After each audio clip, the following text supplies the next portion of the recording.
like 4 miles an hour, breathing in smoke. You're just looking at cement. Like, you've got everything stacked against you, right? So is that going to drive some people crazy, to be frustrated? And yeah, you know, I told the devotees, I'm going to D.C. to see Joe Biden.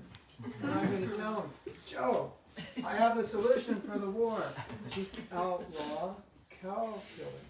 Let the war win. Not a big.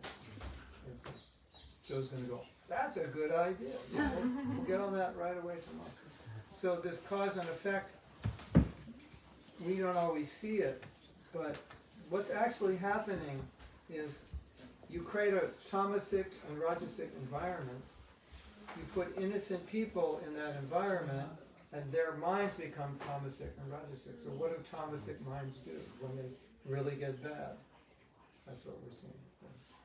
I mean, I'm simplifying it philosophically because there's tamasic and rajasic minds everywhere in the world. But I think that's a philosophical understanding. And then if you want to bring forgiveness into it, right, we can't say it's not the fault of the person who did the killing. But in a broader society, a responsible society, they would say it's our fault that we created a society in which people now end up like this. For whatever reasons they end up this way. I was just reading something on the plane.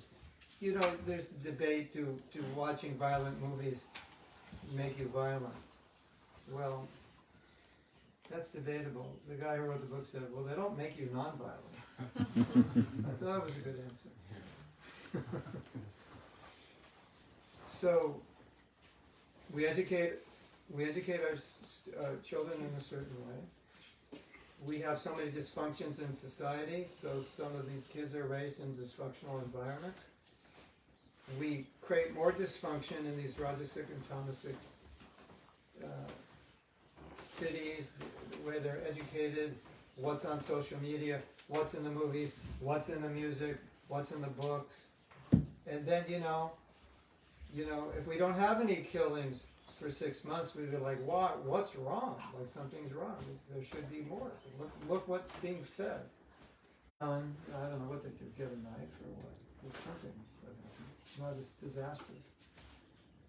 But, and then you have this phenomena, which you're probably aware of. Any family from India who moves here, they have a phenomena.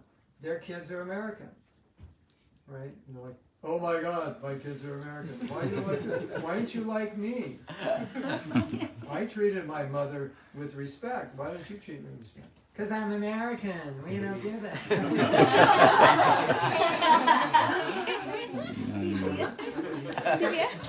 I'm not Indian. I'm American. Yeah. So these cultural influences, right?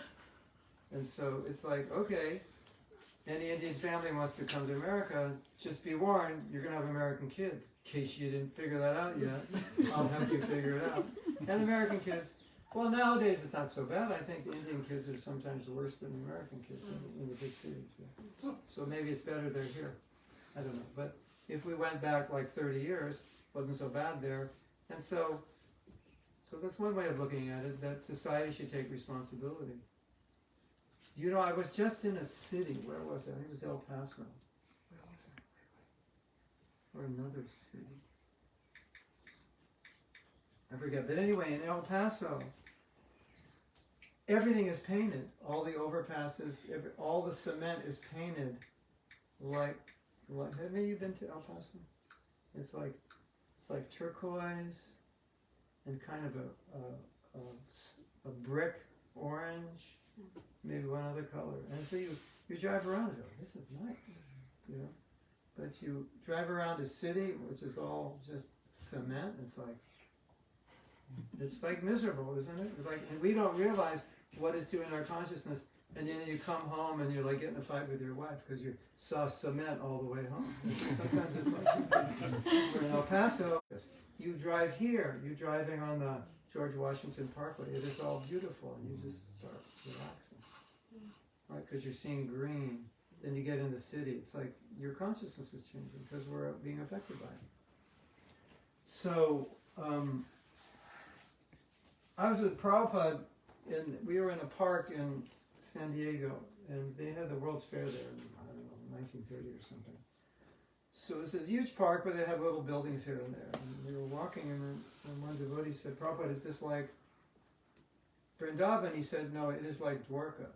So big parks, you know, walk for a mile, and then a building, a few buildings here and there, and then walk, you know, a few hundred yards, and then the building. That was a city. Right? And Prabhupada describes that in Bhagavatam. Everywhere in Dwarka, you could see lotus flowers and parks and swans. And why? What does that do to your mind? You know, most colleges in America, at least in California, campuses are huge. They're like forests. It's like, you know, it's nice. That's good. There was one man, must have been the smartest man outside, who wasn't a devotee. I don't think he was a devotee. And he was acting like a Brahmin, and he said, before any product is released, there should be people considering the effects of this product. And you know that one of these Indian guys who developed Facebook, I think you see him sometimes, he's like, we didn't really know what was going to happen, but I wish we didn't develop this because it's so bad.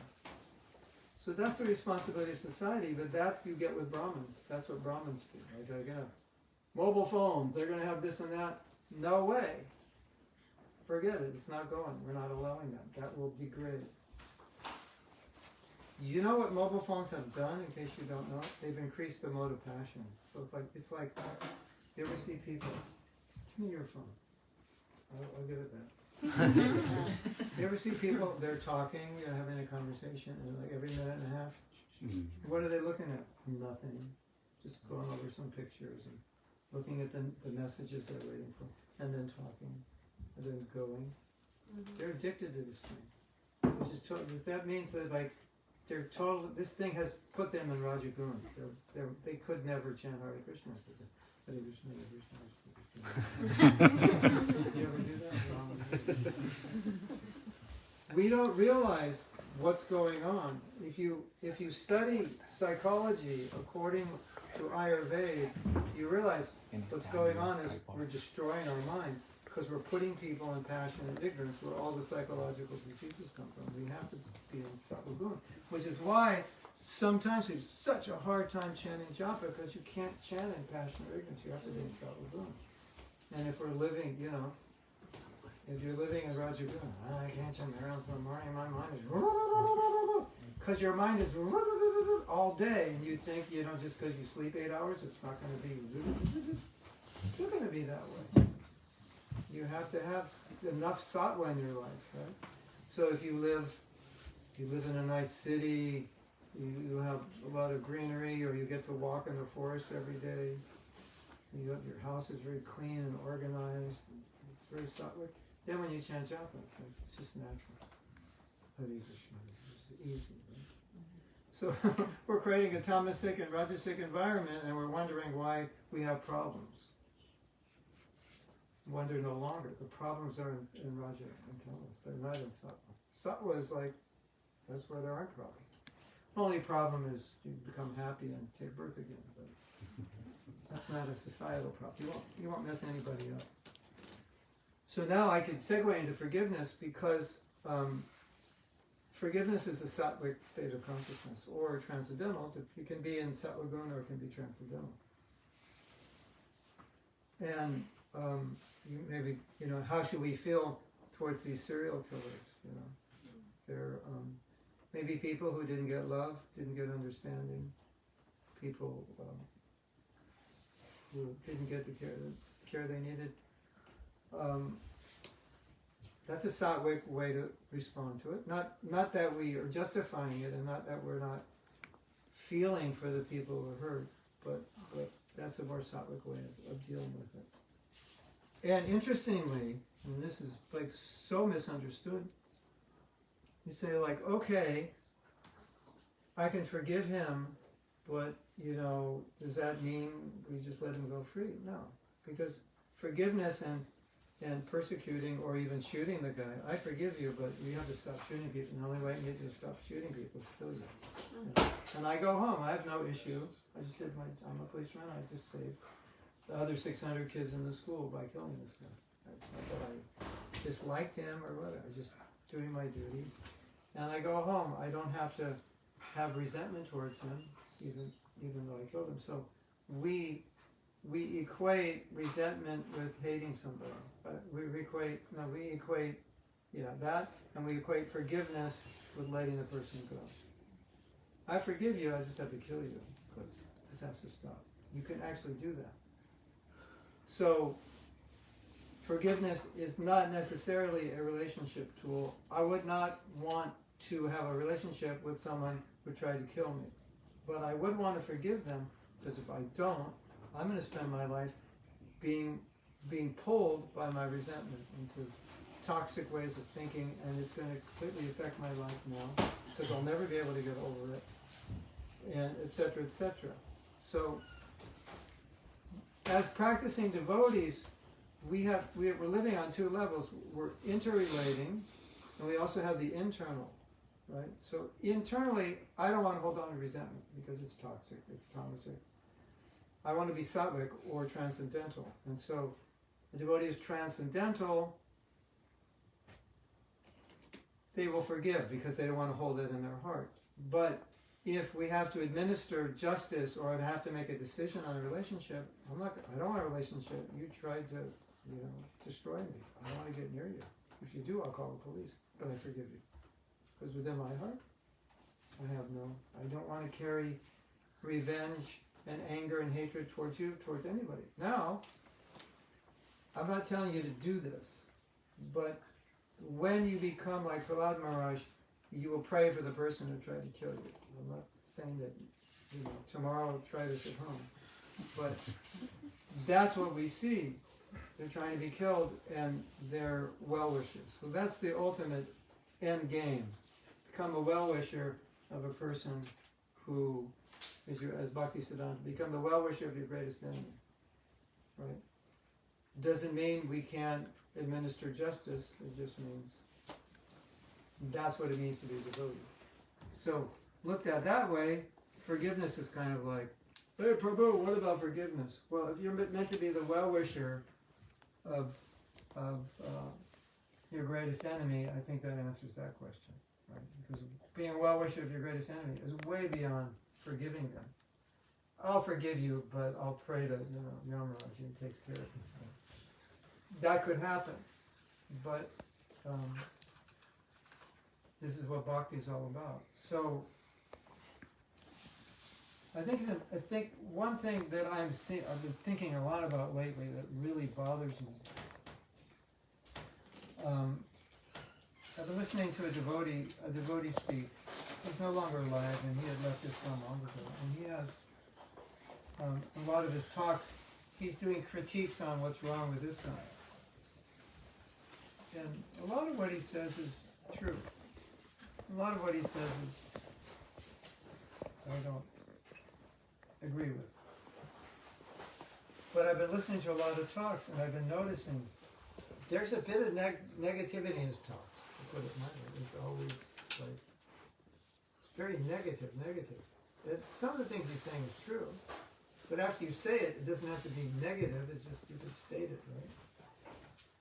You can state something's negative, then you give your opinion of how bad that is, what you just stated, right? That's different than stating. We didn't organize this well, we should have done it this way, we never have enough prasadam. That's, yeah, that's true, we didn't have enough prasadam. Okay, fine, and then, what's wrong with the leadership, they're so stupid, can't they get it together after all these years, and still we don't have, that's your commentary. So he's kind of doing that.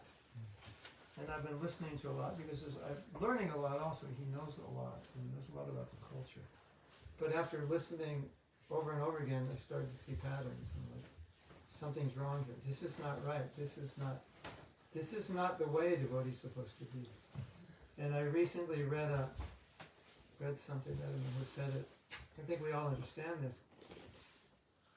If somebody does something wrong, what is bad is that I'm talking about what they did wrong. That's what's bad about it, more than what they did wrong. And it's definitely bad for me. So like, I'm talking about it. Hey, hello, you're talking about this. Turn the mirror around. You need to be talking about this, because this is bad that you're talking about. It's not a good sign. So I've written about this, but this just stimulated me recently, and I was thinking, like, we have a potential problem that is going unnoticed in many circles, even though we think we notice it, it's going unnoticed. Is that we don't always act like devotees. I mean, we do the 16 round stuff and the puja stuff, but in relationships, and the fault finding and the not forgiving, and the way we treat our spouse, and then on, and how we boss people around at work or whatever, talk behind their back, all this other stuff. And I'm looking at it and thinking, something's wrong. There's a switch we didn't turn on in our training to devotees. If that exists, it's like something's wrong somewhere. How did you end up like this? And each of us has to think about it ourselves. Like, where am I off in what I'm doing that a devotee really shouldn't do? If I'm Krishna conscious, I wouldn't do that. I wouldn't have said that. I wouldn't have thought this. Wouldn't have listened to this. Wouldn't have looked at this. Wouldn't have said that, wouldn't have felt that. And just the last day I was thinking, what is that little dial that we turned it left and it should be turned right? Because you'll see it's quite common. Even in, very advanced devotees doing lots of service, I get the calls from the private, he's doing this. He's our marriage counselor, but he's got an affair with another woman. Like this, somehow or other, Krishna picked me to, not that I wouldn't want to enter my email and get all the gossip, but people write me this all the time. It's behavior. This is not characteristic of devotees. But the devotee is on the other hand, is doing 16 rounds every day for 30 years and up every day at 4 o'clock and blah, blah, blah. And I look at this and I'm like, this is a paradox. It's not supposed to be that way. It's supposed to be you do all that and then everything else comes. So I'm going to throw it out to you for you to ask yourself, because I don't want to generalize, because there could be many reasons why this happens. But if you notice things in your life that don't align with Krishna consciousness, ask yourself, is it just a misunderstanding? Do I think if I do this, everything else doesn't matter? Or if I do this, I'm not even aware I'm not Krishna conscious, because I just think I chant my rounds, so everything's good, or whatever it is. Or I can't, or I have a personal problem I'm afraid to deal with, and I just, kind of hide it by chanting 25 rounds and getting up early or something, So forgiveness falls in that category. And I can explain why. Here we have a society of devotees, and Prabhupada writes in his books, the first quality of a Brahmin is forgiveness. The foremost quality of a Brahmin is forgiveness. And we're all trying to be Brahminical, even if we're not initiated as Brahmins. We're trying to be Brahminical, which means we want to exist in Sattva Guna, Brahminical. Sattva Guna is the Brahmin culture, so we're trying to be Brahminical, Sattva Guna. Okay, so we believe in karma, which means it can't happen if you don't deserve it. At least that's what I think it means. That's what I read. That's what it kind of says. I just want to tell a story before I go. Do you know the story? It's a Sufi story. There was a person named Santushman or something like that. And ashes were being thrown all over his body. I don't know the story, but ashes were being thrown all over his body. People were throwing ashes at him, I guess, something like that. How would you feel, people, you came here, I came here today, you throwing ashes? That's not fun. And he says, my dear Lord, you're so merciful. I deserve burning ambers of wood, and you just threw ashes. Well, so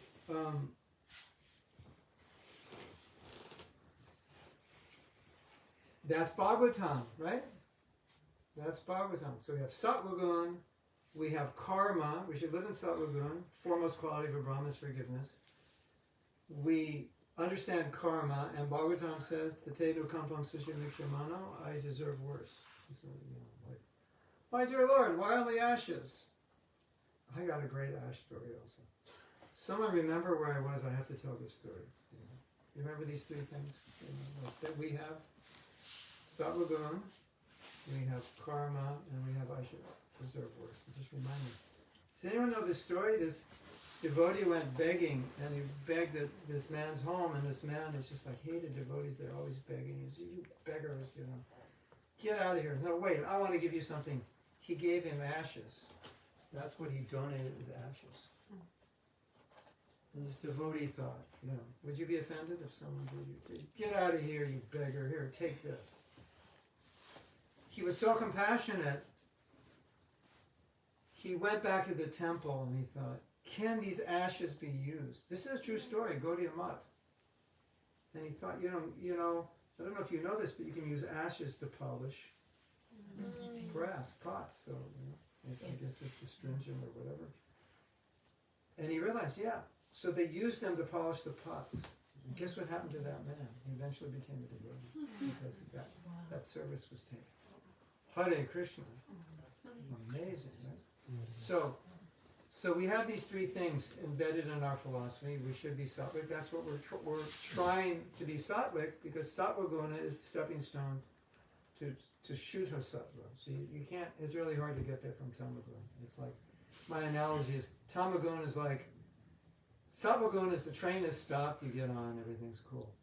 Rajaguna is like in Indian movies, you're running to get on the train with the luggage, right? And tamaguna is like, the train's like a mile down the track going pretty fast, and you're going to jump from the ground up and get on. It's really difficult, right? So if you're in sattva guna, going back to God, it's easier, right? So I tell a joke sometimes when I do my forgiveness workshops. I say, as you know, this is a workshop on forgiveness. We're going to forgive someone who hurt us. I say, that's fine. I said, well, how many of you believe in karma? It's all devotees, so this is just a joke. Everyone raises their hand, and I say, so you all believe in karma, so I'm just wondering, why are you here? Because according to karma, nobody can hurt you unless you hurt them. That was like, when I first started teaching forgiveness, that was like, oh my God, what is going on in our movement? We have a philosophy, and not nobody, but so many of us are not living it. And then I started thinking, well, what else could we add to the list? And the list got pretty long. And this is just the tip of the iceberg. This is just one thing. How can an organization that believes in karma have any need for a forgiveness seminar? That is a total paradox, isn't it? No. Because nothing, but there is an answer. The answer is, unfortunately, my dear devotees, we're also humans. Have you noticed? You're also humans. Right? Yeah. I want to restate that. Sometimes we're very human. Sometimes we're so human, it's a real obstacle. It hurts. Sometimes we're so human it hurts. So then we end up with issues, and they happened 20, 30, 40, 50 years ago, and we can't forgive somebody. But theoretically speaking, we're devotees. So now, what I want to explain to you is that if I hold on to this resentment, it's binding me to tamaguna. So just in my own interest, I should give it up. Right? From the Jnana platform. You know what the Jnana platform is? It's causing me suffering, I should give it up. That's Jnana. Bhakti is, Krishna wants me to do it, I should do it. We don't always do that. We tend to be more motivated to get over suffering, isn't it? This world is so bad, I just want to get out of here. I try to enjoy, I can't be happy, I just suffer. That's all Jnana. That's not Bhakti. But it gets you into the door of Bhakti. But Bhakti should be, If this world's good or bad, whatever, Krishna wants me to serve him. And I do it because I love him. So the real reason you should forgive is because Krishna wants it. But even if it comes from my own suffering, I want to get over my suffering, that's a beginning point. And that's better than nothing. But that's where sometimes that's the only way or the only place we can go from. But it's toxic. Resentment is toxic. Not just for your heart, it's toxic for your body. It's toxic for your spiritual life. Someone called it the emotional cancer. Resentment is the emotional cancer. So I don't want to scare you, but if you hold on to resentment, it's going to affect your health in very big ways. It's more than an emotional cancer. It can actually cause it as well, as many of you know. So I would say it this way. There's no place for resentment in Krishna consciousness. There's no place for it. It's not part of the program. Like when you come to Krishna consciousness, pull that one out of your heart and put it in the trash, because we don't allow it here, but it's festering. That's the problem. So that's what I realized by teaching forgiveness. There's a lot of out of alignment things in our lives. There's a lot of stuff we're doing we shouldn't be doing. It's like, why? And I think maybe this sattva guna idea has like escaped us because we're transcendental. So, it's bhakti and like that. So what do you think when you read all these verses like, oh, Krishna, I deserve worse? Then why don't I forgive? Because I deserved it. I have to tell you a story. This is so beautiful. So one of our gurus in GBC in 1986, he left, and I was working in that zone, and the zone crashed. So it was like, he left the building fell, and it fell on my head, and I have to clean it up and rebuild it. So there's a lot of resentment there. And later I was facilitated to let it go, and then I also facilitated forgiveness workshops, so it helped me let it go more. And one of the processes that we do in the workshop is we take the role of Krishna and our partners, ourselves, and then we speak as Krishna, like, what am I supposed to learn? So you're Mahatma. And I go, so Mahatma, you know what you should have done? You know what you didn't realize? And I didn't realize this for like 17 years. That when this person left, he left, and the resentment went in my heart. What should have happened if I were Krishna consciousness? Compassion should have entered my heart. That he was 80, he left at the age of 36, he became sannyasi at the age of 26. He was the first guru in ISKCON. All his disciples are his age, female disciples his age. What? Wow. Difficult. I should have had compassion. I should have called him up. What can I do for you? How can I help you? I didn't. I have resentment. Don't want to see your face. I don't want to talk to you. I don't want to think about you. I don't deserve this betrayal. You betrayed me. I feel me. I'm hurt, me. It was all about me. I didn't realize that. Because I was too grounded, so to speak, in passion and ignorance. Not enough sattva to even realize it was no longer about him. Who cares about you? You blew it. I don't want to see you again. I don't care about you.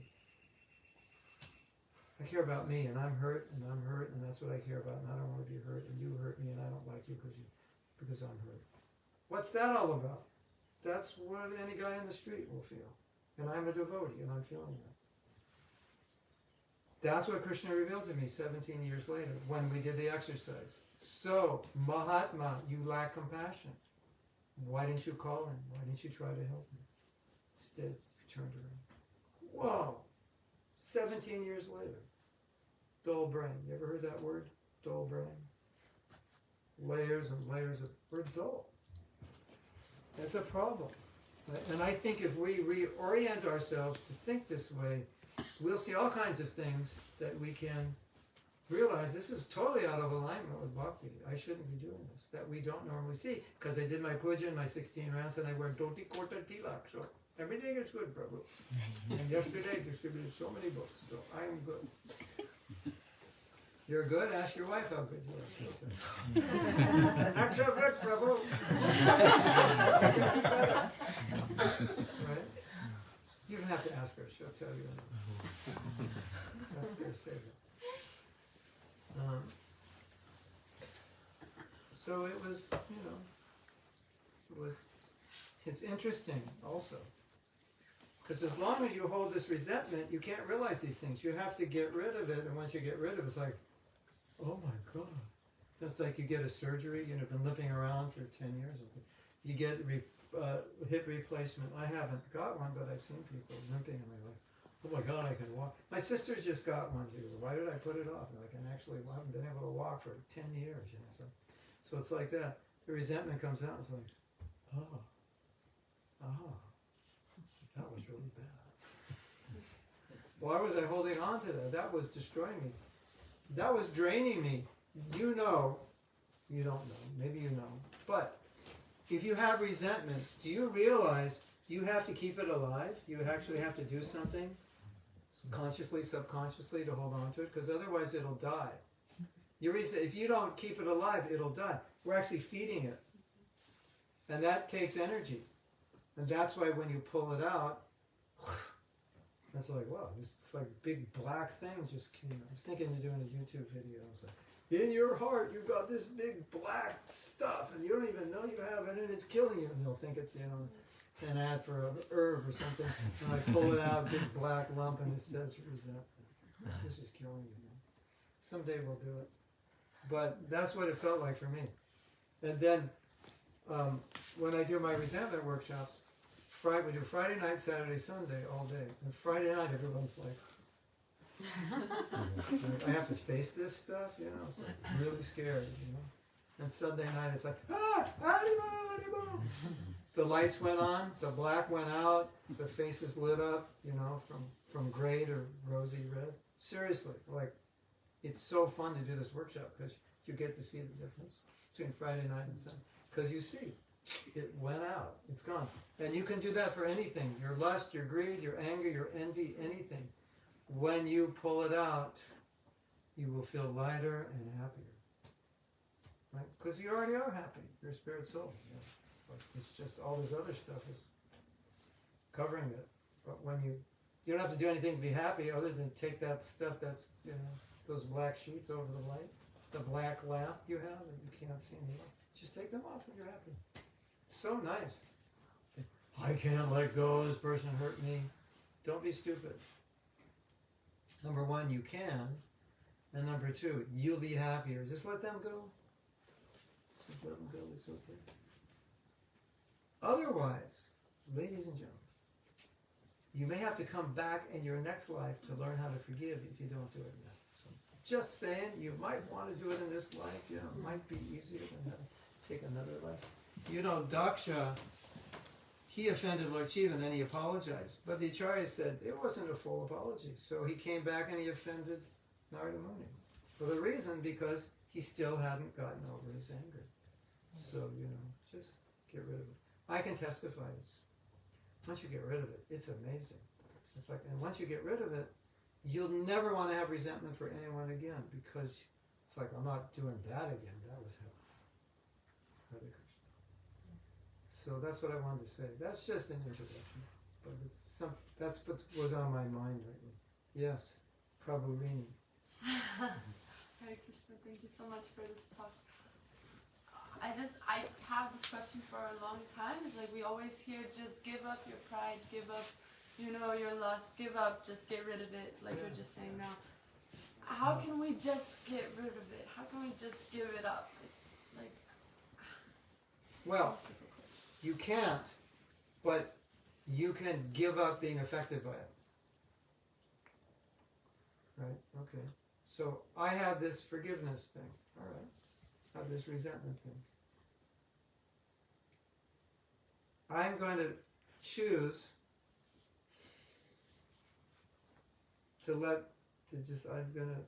see, forgiveness and the lust are two different things. Because the lust it's also in the body. So it's like it's a different category, But you could be addicted to being resentful. It's possible. But let me say, for the resentment, for the lust is a different talk. But for the resentment, it's actually a choice.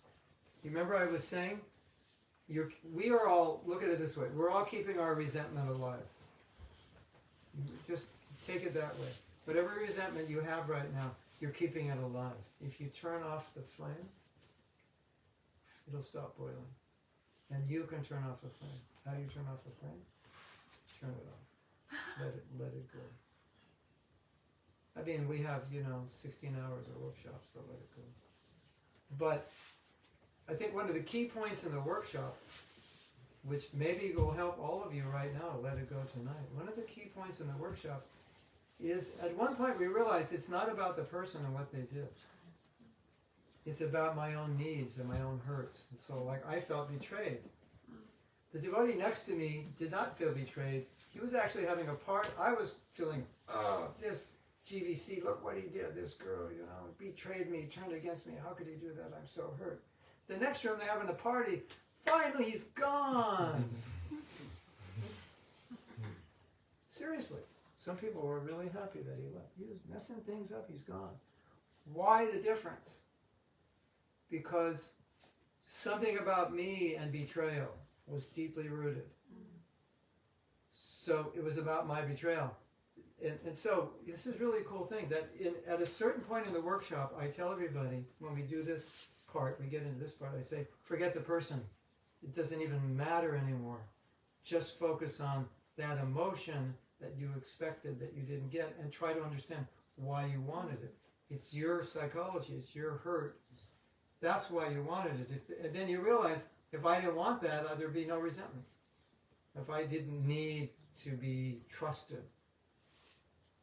or whatever it was you needed or expected from that person, you think, why did I need that so much? And you go back and say, oh yeah, when I was 17 years old, someone betrayed me, and that created a samskar, and now it's one psychologist calls it a core hurt. And the core hurt creates a core need, and now because I was hurt, I was betrayed, now I have this need for fidelity, and as soon as my boyfriend comes 3 minutes late for the date, that's it, he's out, never talk to you again. And he's like, why? I'm only 3 minutes late, there was traffic. That's it, don't want to see you again. You betrayed me. Wow, where did that come from? So those expectations, you think whatever you expected was actually connected to a need. That's not bad to have a need, but it's excessive. It's not normal. Like, we all have needs, we all want trust and whatever else, but when it's excessive, then that's when the resentment comes. Because it's not just an expectation, there has to be this core need together. They have to go together. And once they go together, if it's just an expectation, it's like, oh yeah, I expected him to be trustworthy. That bum, who can trust him? Then it's just like, get on, right? But if you have this core need for trust, then you're not going to say that bum, let him go. You're going to say, he hurt me. So it's such a beautiful part of it, because now you can just get rid of the person and realize it was just me. And so now it's a learning experience. That's one way. That's the psychological path. The spiritual path we talked about. Why do it? Because we should pray for our enemies, and Krishna wants us to forgive, and that's what will help us. And karma, and probably in my last life I did the same thing to somebody else, etc., etc. So those things can cause you to let it go. It's easier than you think. Nobody should think it's hard, because anything you think is hard, it's so difficult to do. It's much easier. You can let things go like that.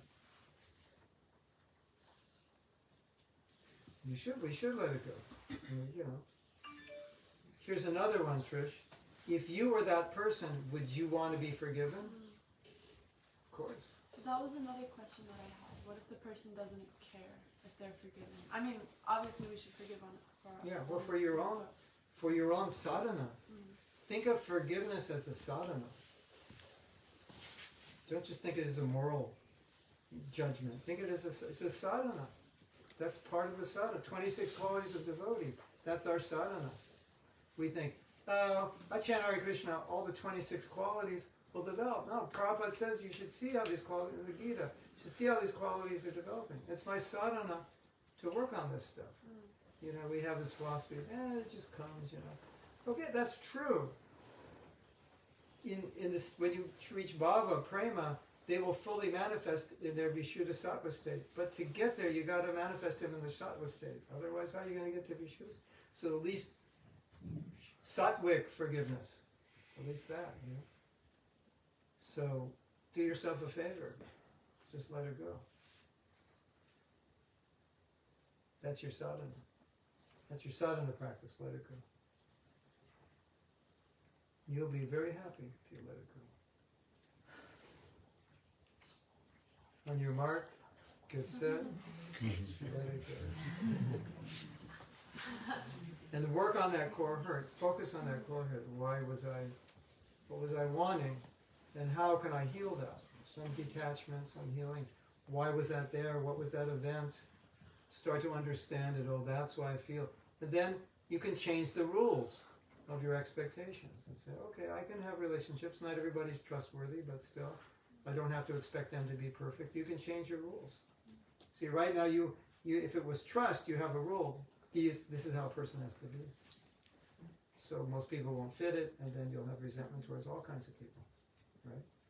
If your rule is everybody has to be on time, don't go to India. Hating everybody. Go to Switzerland. Russia also. Germany, yeah. On time.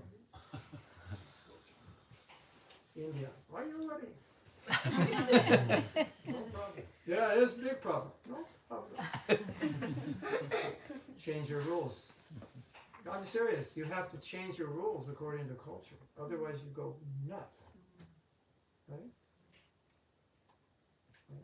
This means yes in India. This means no in America. You've got to change your rules.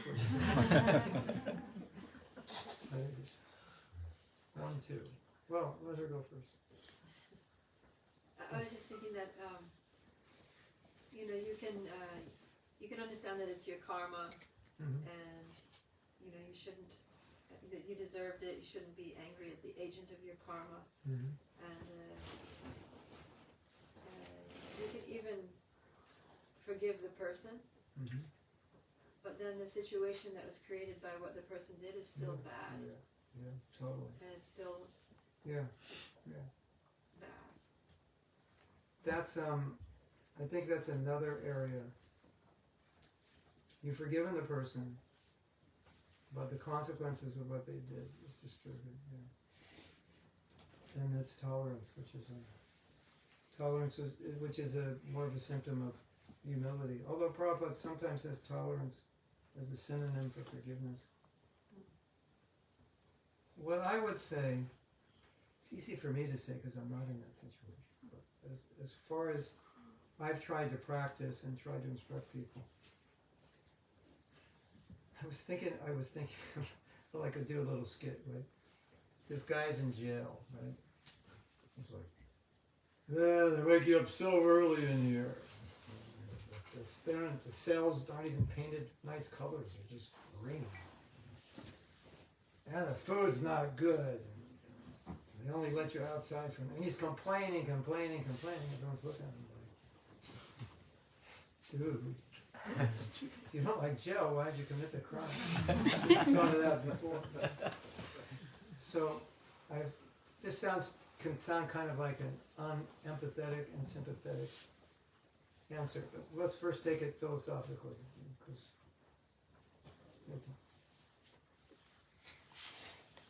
we're in the world, and the world is like the jail, so food's not good, beds are hard, and so forth. But all those events of difficulty are absolutely necessary for us, 100% necessary.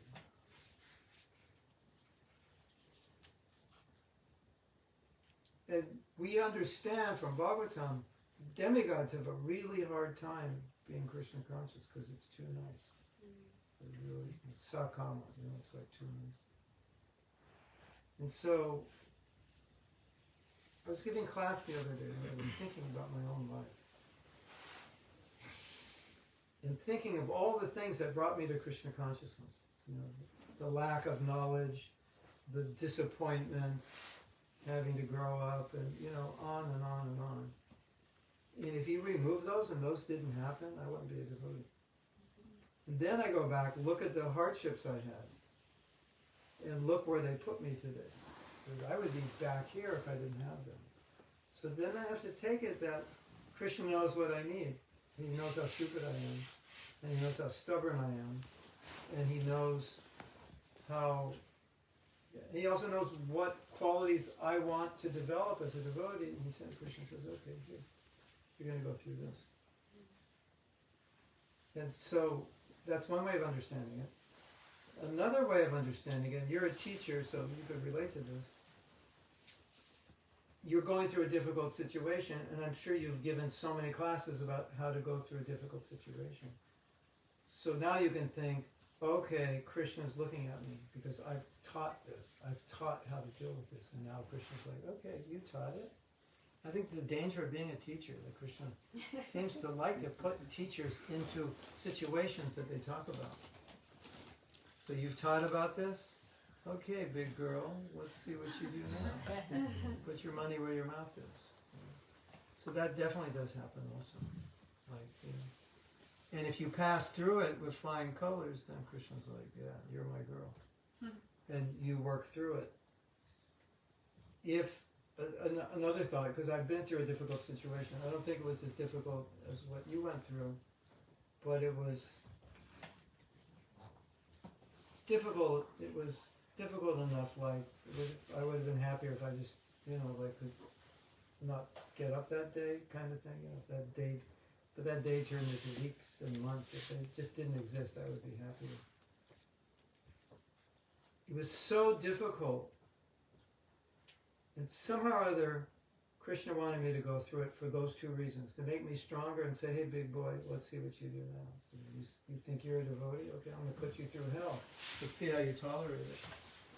And the result of tolerating it is, this was amazing. After I went through it, I swear this happened. For 3 months, everything I thought happened. Everything I wanted happened. Good thing I didn't think bad things. Everything I wanted manifested.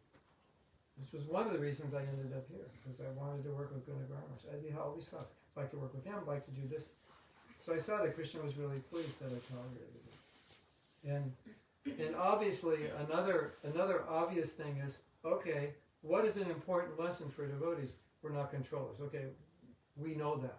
Well, let's look at it practically. I don't like this situation. If I could do anything to change it, I would, but I can't. So now what I have to do, I have to accept it. This is what happened. What a lesson that is to learn. And if we master that lesson, pretty much we're ready for prema, because now it's like I'm not the controller, which is the big problem, because we think we are, right? I can't control the situation at all. And I'm, you know, how am I going to ever realize I'm not the control and enjoyer unless Krishna like smashes me so bad that I can't control and enjoy no matter what I do? Isn't it? So that's the way I personally take it. Yeah, it's like Bhakti Tirtha Maharaj said, his prayer, what if, you know, what if whatever I need for my advancement, give it to me even if it's painful. Whatever nice thing is, if it's bad, take it away. It has to be that way for us to make advancement. Otherwise we just stick on this level. Right? So I think, you know, Krishna knows you want to advance. He said, okay, you want to advance? Okay, get ready for this one. Right? You're gonna, if you don't develop tolerance and detachment and just let go, you're never gonna make it through this. Which I'm sure you must go through all the time. And I guess he wanted you to get there somehow or other. And therefore, he did it. You must have learned a lot and become detached a lot in ways you never could have been. Is that true? Yeah. And now look at you. You got a whole house full of kids. Prabhupada once gave a lecture. He said, I left my family. I left my children. When he had 5 children or whatever. I left my children. Now I have thousands of children. So maybe that's Krishna's will.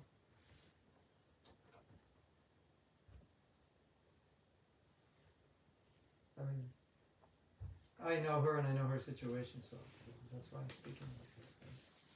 That's just my perception. Like I said, it's easy for me to say it because I'm not going through it, but that's kind of how I see it. You know.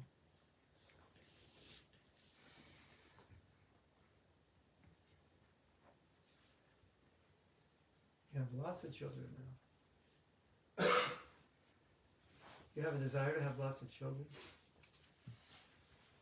Did I notice? And these children actually listen to you. Which is, you have Sometimes. lots of them. At least sometimes, better than no time. Sometimes they're knocked back too. Just for your purification.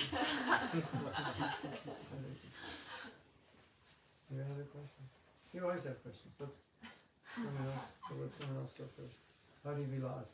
Sometimes, like, just on this topic of like developing Vaishnava qualities, it feels like you were saying, one can chant for so many years and follow the process and still not achieve kind of those Vaishnava qualities. Sometimes think like, okay, I can see where I'm at and I know I need to progress, but man, I have a lot of service and I have to keep up on my round, and it's like, where do I find the time to like check in with myself, and like sometimes I feel like maybe I'm just not intelligent enough to like apply myself to doing this. And so I'm wondering, like, how do we create the proper culture in our devotional practice in order to properly kind of grow those Vaishnava qualities? When you're asking that question, one thought came to my mind is that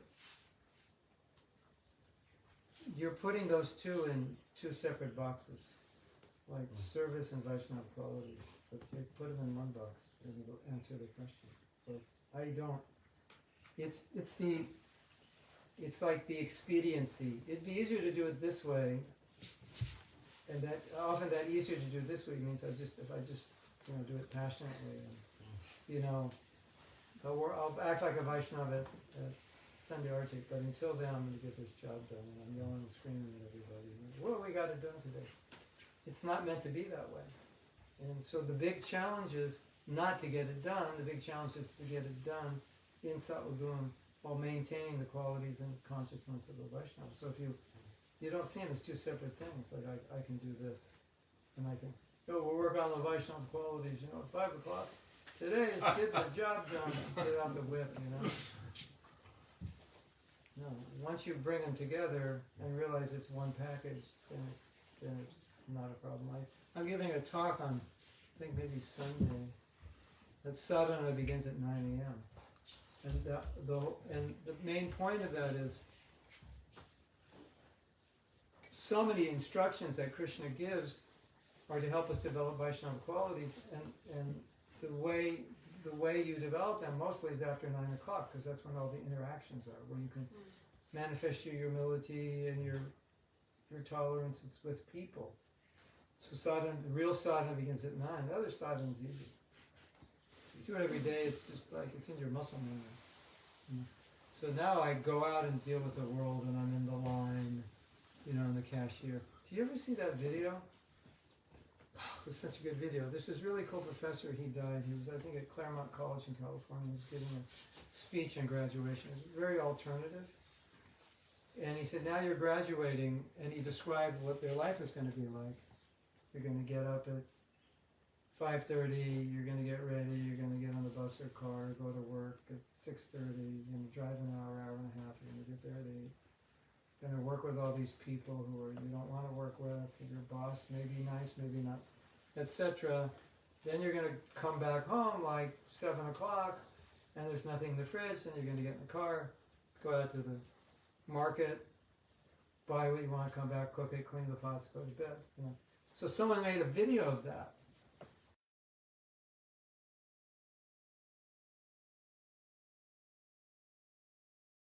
It's classic. I can't remember his name. This was like 10 years ago. So it shows him in the market. It was such a good video, right? It shows him in the market, waiting in line,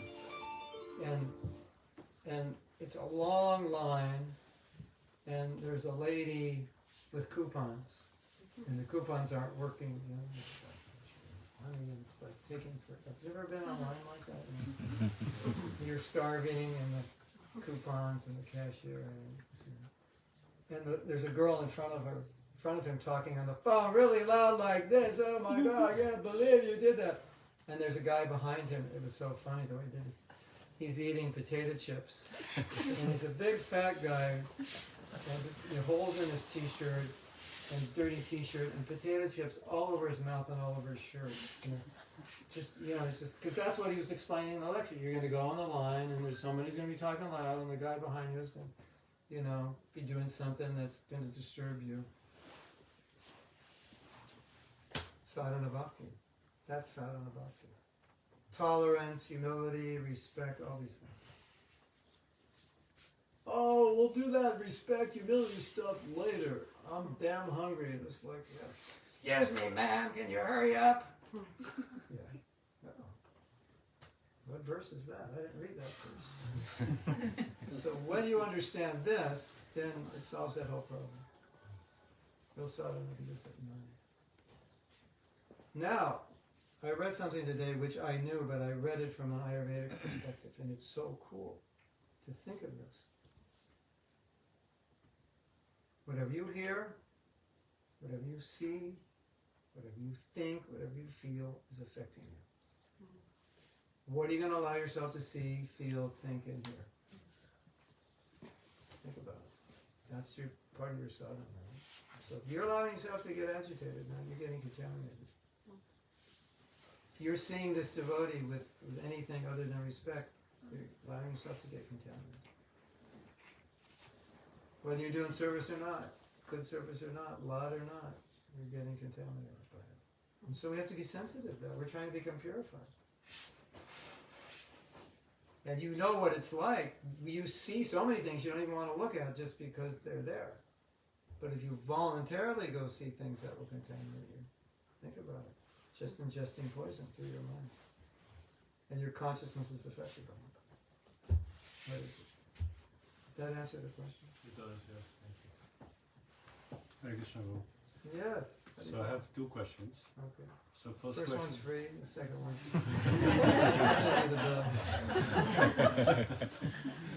So the first question is about forgiveness. So sometimes if someone does something to you, I've tried to trace back and thought maybe I allowed that to happen for some reason. Like my actions, either I didn't stop them initially, and I just let them go thinking, oh, they are senior devotees, or they are... Okay, yeah, well, that's Like- a good question. So how do... And that made me think maybe I should next time make sure I don't do that mistake, don't allow someone, stop them right there, respectfully say, okay, Yeah. don't do it this way. So basically, we could make this a more generic question of how do you deal with a senior who you should be respectful to when you see them doing something Yes. wrong. And you're saying, in retrospect, it created a problem, probably not just for you, but for other people. Yes. Well, according to Bhaktivinoda Thakur in general, he said that if you see somebody doing something that's hurting other devotees, it's not criticism to point that out.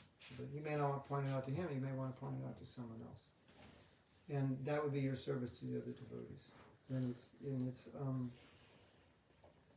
respect for that devotee doesn't have to be affected by your action. Because if your action is motivated by protecting the other devotees, then you're okay. Like I'm on committees, I'm on a committee now, and we have to discuss some activities of senior devotees to see if what they did needs some rectification or not. So we can't allow our own bias or prejudice or likes or dislikes, to enter. That would be wrong. We have to respect them. We have to assume that their motives were pure. And then we have to look at it. And if we look and see, well, objectively speaking, this was wrong, then we may need to speak to them and give them some training. So that's, see, the problem that I see is when you're dealing in situations like this, you really have to be careful not to breach etiquette. Because it's very easy to breach etiquette when you're upset. Isn't it? And you feel justified because they did something wrong, so why should I respect them? And so then you become contaminated by committing some kind of offense or or just, even if it's not an offense, just the wrong mentality enters you. So to be very careful. And in some cases you might say, actually I can't deal with this because I think I'll get contaminated. Maybe ask someone else to deal with it, or just say, I'd like to stop it but I can't, because if I do this I'll become offensive. Or I will disturb other people, or I'll create a bad atmosphere in the temple. So all these things have to be considered. But at least know that if devotees are being hurt by the behavior of another, it's not considered an offense. That doesn't mean you won't become offensive by dealing with it. So that's where you have to be careful. So as I was saying, sometimes I've seen that in trying to correct this problem, maybe you've seen this also, you make the problem worse. Because you disturb people, and you become disturbed. And you disturb that person, and then it just escalates. So now, there's another problem, and it relates back to what I was saying about integrating this sattva. In a perfect ISKCON, that senior devotee would be very open to be corrected.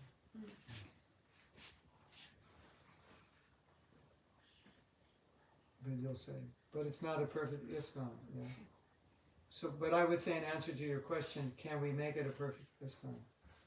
That a senior devotee is willing to be corrected by a junior devotee if they've done something wrong.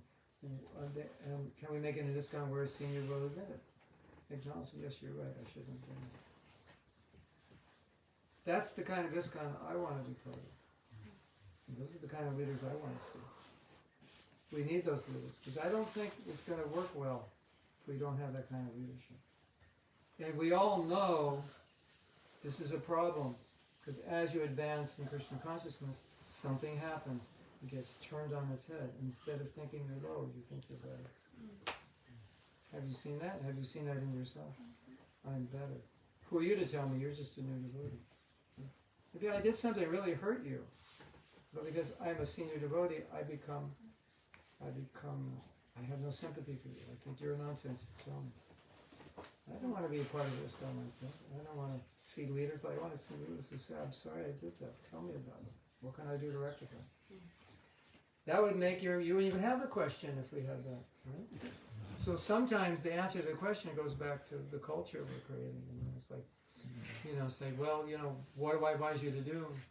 Probably you're going to have to, 50-50 it. Because if that culture isn't there with that person in temple, it could backfire.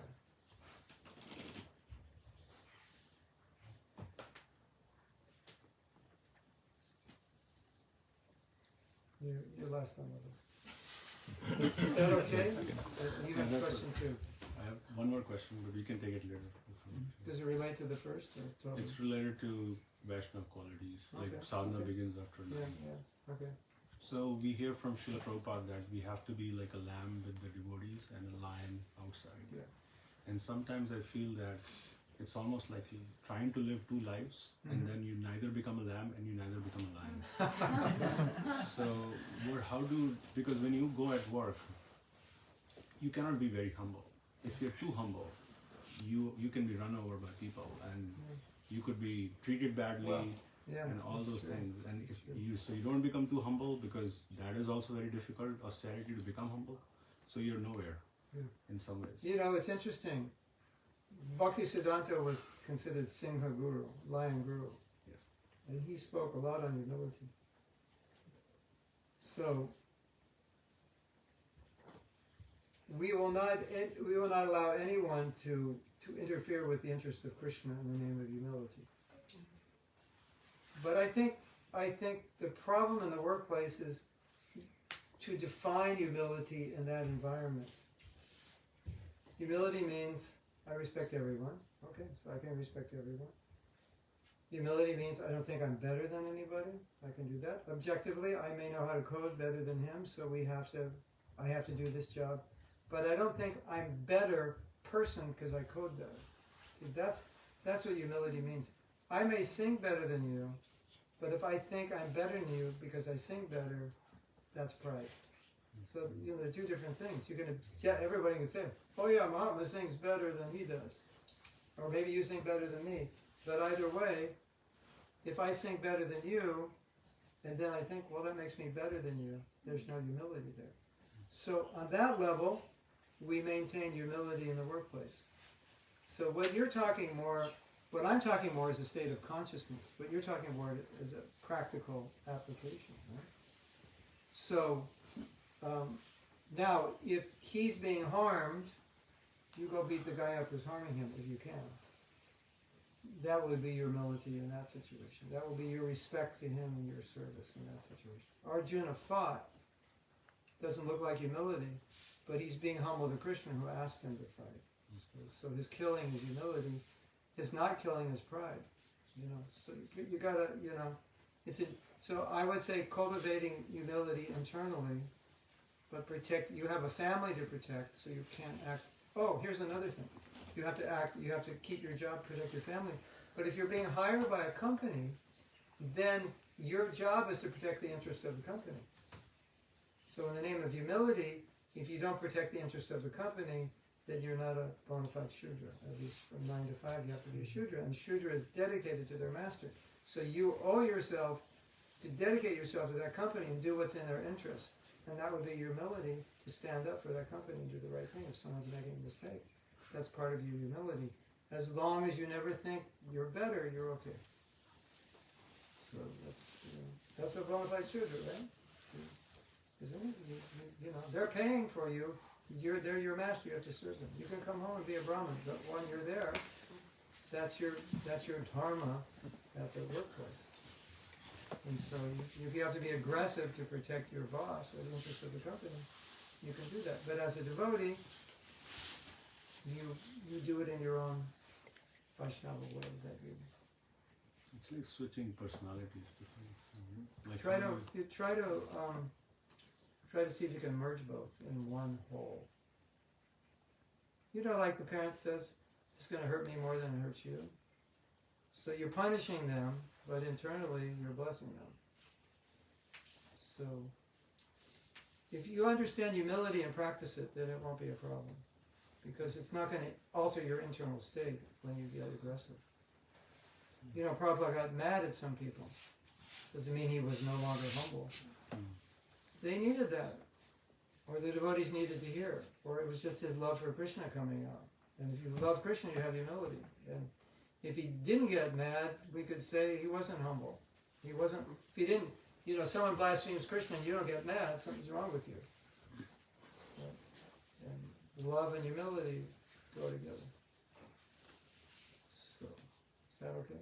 Just meditate on it. You know, I always think the best solution is to take opposites and find a common ground where they can be one. So you don't oscillate, because that just makes you schizophrenic. But you merge them into one.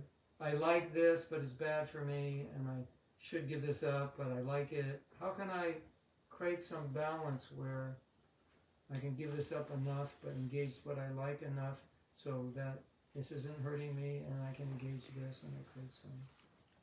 Buddhists call it middle ground.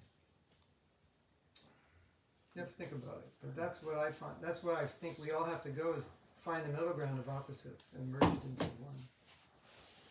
Thank you. Abe's turn. We'll send you the bill. Very expensive on the second question. Thank you. When you talked about forgiveness and resentment, I was wondering if you can apply that resentment to yourself. Yeah. So, and then is it any different of giving it up? It's very similar. It's a little more difficult, because you'll have more rationalization not to give it up. When you're giving it up with another person, it doesn't always bring in the issue of self-love so much as it does when you have to do it for yourself. So when you're trying to do it for yourself and you have programs of self-hatred and I don't deserve it and all, then that's another level of complication. So, but you have to deal with yourself as forgivingly as you will deal with someone else, without rationalization. And without dealing with all these caste samskaras. You say, I don't deserve to forgive myself. Well, okay. What do you deserve? Do you deserve Mahaprabhu's mercy? Do you deserve Prabhupada's mercy? Do you deserve the Sangha Vaishnavas? Do you deserve prasadam? No. So you're going to stop eating prasadam because you don't deserve it? Well, So you're not going to forgive yourself, even though Prabhupada has, Mahaprabhu has, because you don't think you should. That's not the way we're supposed to think. Then you're denying the gift they're giving you of their forgiveness.